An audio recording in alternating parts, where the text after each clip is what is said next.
Hi, and welcome back to MyExcelOnline.com. Today we are going to go over how to create a nested if statement in Microsoft Excel.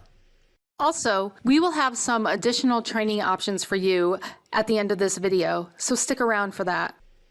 So there are many different ways to do a nested if statement.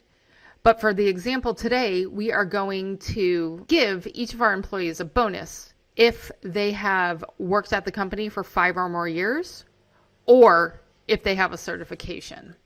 And so in this case, you can see 5 years gives a bonus, the certification gives a bonus, and only 4 years and no certification gives no bonus. So one way to nest an if statement is to use a function that is called OR. So if I type right here in D2 equals OR with a left parenthesis, and I'm going to click on B2 and say if that is greater or equal than 5 for my first logical argument, and then I'm going to type a comma, and I'm going to click on C2, and I'm going to say equals yes in double quotes.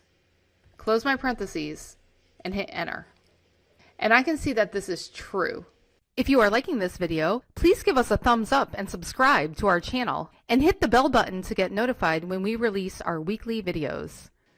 So if I click back in D2, in between the equal sign and the OR, I'm going to type if with a left parenthesis, and then I'm going to click on the end of the formula that I already have in there.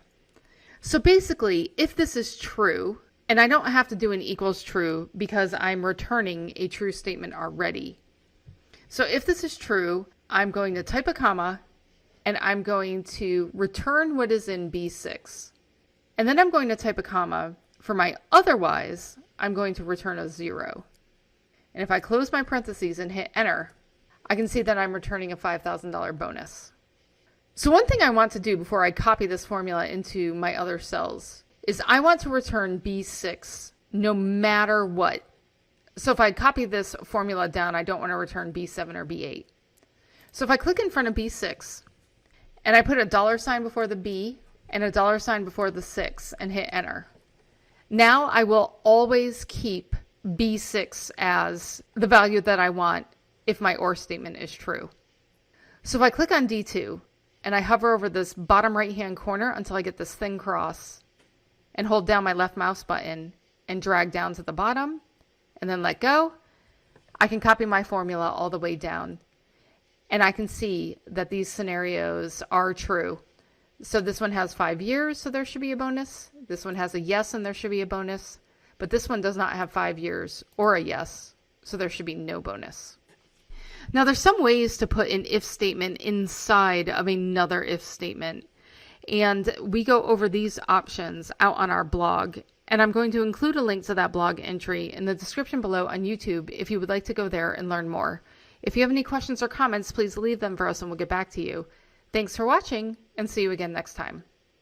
If you want to learn more about Microsoft Excel and Office, join our Academy online course and access more than 1,000 video training tutorials so that you can advance your level and get the promotions, pay raises, or new jobs. The link to join our Academy online course is in the description. If you like this video, subscribe to our YouTube channel. And if you're really serious about advancing your Microsoft Excel skills so you can stand out from the crowd and get the jobs, promotions and pay rises that you deserve, then click up here and join our Academy online course today.